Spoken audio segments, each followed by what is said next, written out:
is Drew Baker's teaching times. This is Drew Baker's teaching times. Add the intro later. Drew Baker's Blackmagic. Okay, go. You got that intro? Yes. Wonderful.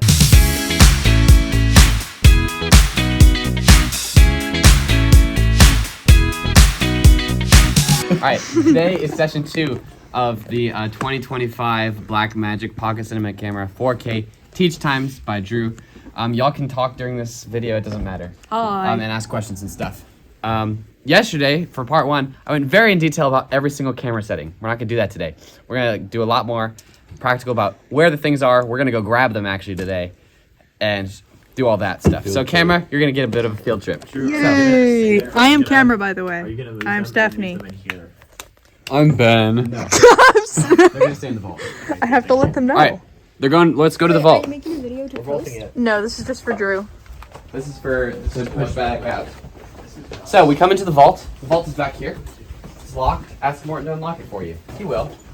Sometimes. Right here, we have some very nice cameras. Today, we're not going to worry about these two. We're going to worry about these ones in the blue bags. These are Blackmagic Pocket Cinema Camera 4K cameras. Did I take this one? Because it's called Blackmagic. Ben, take this one. Okay. And go back to the room. Watch out, everyone. What I want Ben and Delilah to do is set those bags down. Delilah, where you are, Ben, where you are. Go ahead and unzip them. Egan and Ryan, come unzip the tripods. And start setting them up. ASMR for the viewers. So, now that we've got our... Egan? I just had a thought. This thought pertains to the camera specifically. Oh no. For one piece of information about how to power the camera, view part 1 of this video. I'll tell you when that is.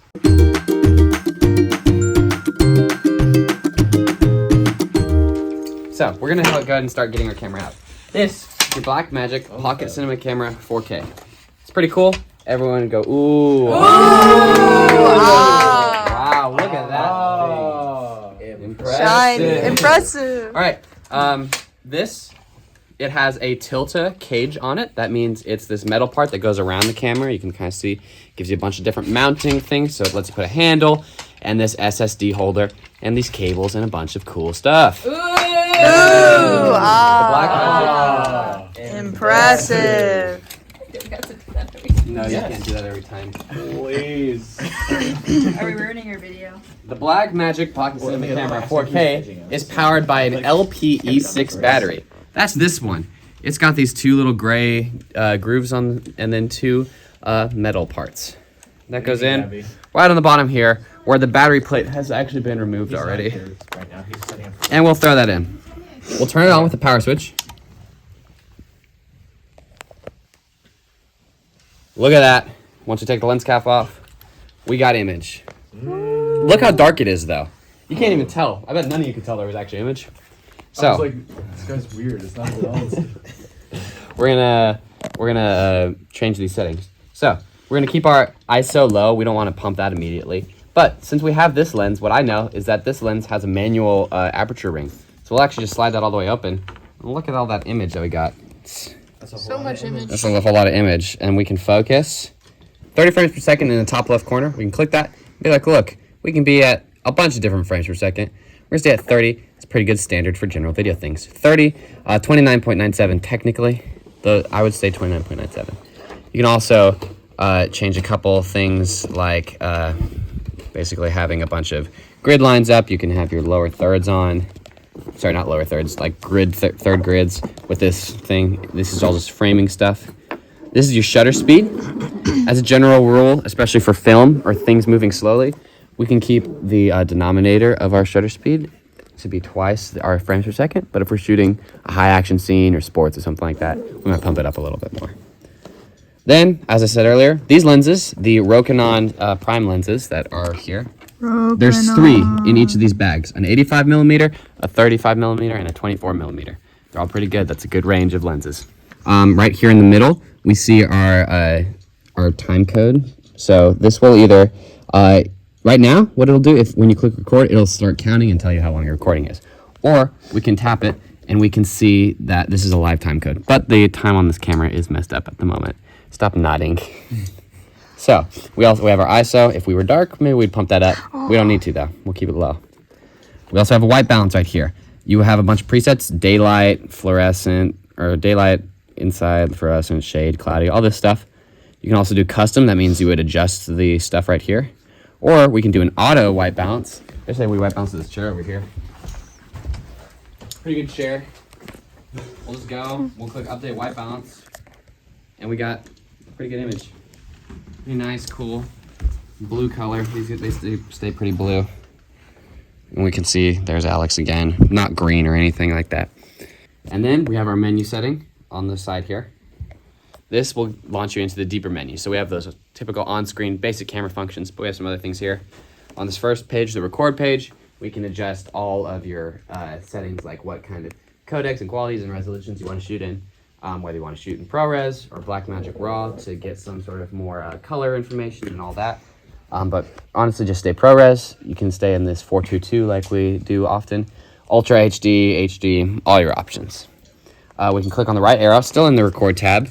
A couple other options. You can change your frame rate again, and you can change where you're recording to. We're going to record to an external USB drive because we record some pretty long files on here, especially for long form interviews that many seniors will be doing for their documentaries. You can also go to monitor. You can turn on a clean feed, which means all your menus will go away. But if you want to get them back, just swipe down, which is pretty cool. It'll turn that clean feed back off. You can see zebras for things to check some exposure meters. You can turn on focus assist. So now if we focus on Alex again, we'll see that we got red lines.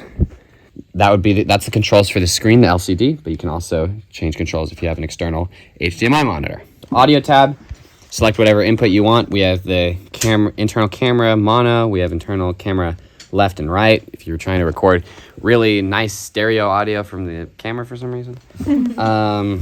You can also have your 3.5 millimeter jack, which is right up here on the side, or you have a mini XLR that you can also plug into. Yeah. You can change the headphones volume as well, or speaker volume on the audio page.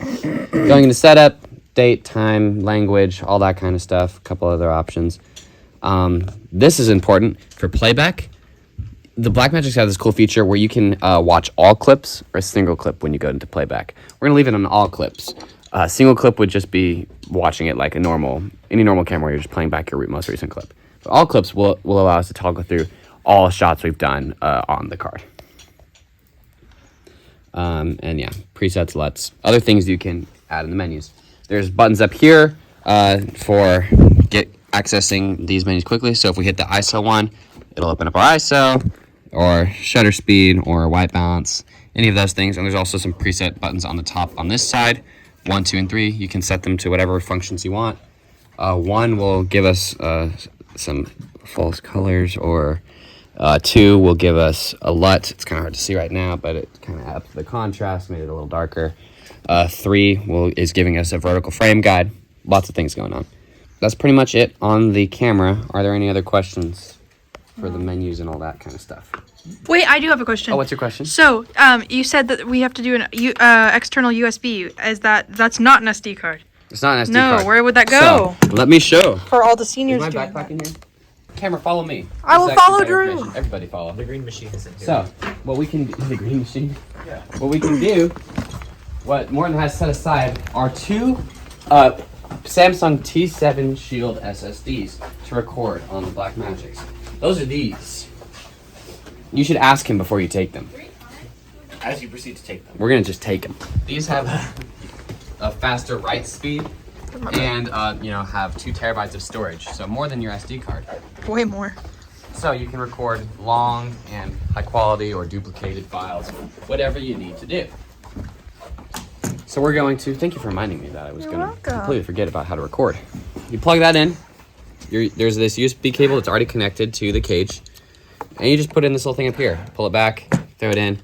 Everyone make fun of Grace because she couldn't get it out the other day. It's not that hard. Oh, And then you'll see on our right here, we can see that we have 1 hour, 26 minutes and 41 milliseconds of recording time in our third bay. If you wanted, you could put an SD card if you're just recording something short. That would be right here on the side. You take this little thing. It's not really a toggle switch or anything like on the FX3, but you just kind of pull it. And then you can put an SD card, CFast card, a bunch of options. So let's record something real quick. Let's say, hi Noah. Let's record Noah. Once we hit record on our top right here, we'll have record button here, or record just indicators here. If we swipe our menu away, we'll still have a record notification there, and we can stop recording from the screen. Now what you'll see here is a little flashy light. That means that there's been a drop frame. So what we'll do is we'll stop recording. What is a drop frame? A drop frame means that it was unable to very successfully write the information to the SSD and is kind of having a lot of trouble. It'll not look good if you dropped a lot of frames if you were to put it back into your computer. So we always want to check that our SSD has enough storage, that that the cable is correct. This one I should not have grabbed because this one actually has been having problems. I would avoid number 3 SSD for now. But Drew, aren't we supposed to have our own SSDs? That'd be great to go get. Go to They're Micro Center. expensive, but that'd be great. So on the other SSDs, that won't happen. Or Yeah, it it's shouldn't? only happened on this one for me. So in that case, And it's just been switch happening a lot out. recently. Just switch out SSDs, or how do you avoid that? Yeah, switch out SSDs. Okay. And right now, if we go into, I believe it was setup, I have it to where, maybe it was not setup.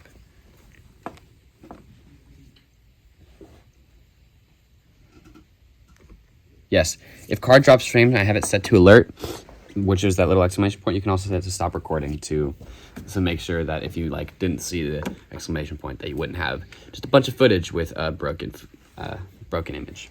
So we'll leave it on alert though. Unfortunately, I've left the V-mount batteries in my car, so those aren't terribly important because you can run this off the battery. But if you're doing a long-term shoot, you will run around off a V-mount battery. So what you'll do is you'll take the quick release plate, you'll screw it into the bottom here, put the battery on, and you actually take this dummy battery. It's pretty cool. It's the exact same as our previous LPE6 battery. Look at it. It's the same. There's the grooves. It's got the grooves, but it's super light. This one is dense. This one almost has nothing in it. It's hollow. It's just an adapter to send power from the V-mount battery. So this little DC barrel will plug into your V-mount, and then we'll go in, and you'll have a much longer term recording option, especially if you have an external monitor or a focus motor or a wireless transmission that you also wanted to power from something like the V-mount.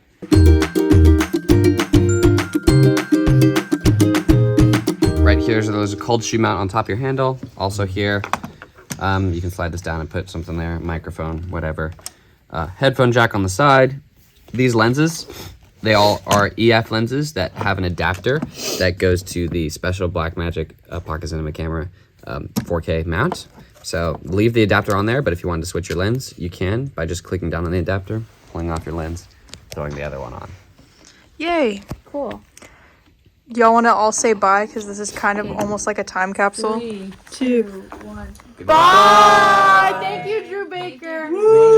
We are class of 2026. And that one. And 27. 6, 7. My bad. Oh. That'll be very dated. Very Very dated. Okay. Okay, bye.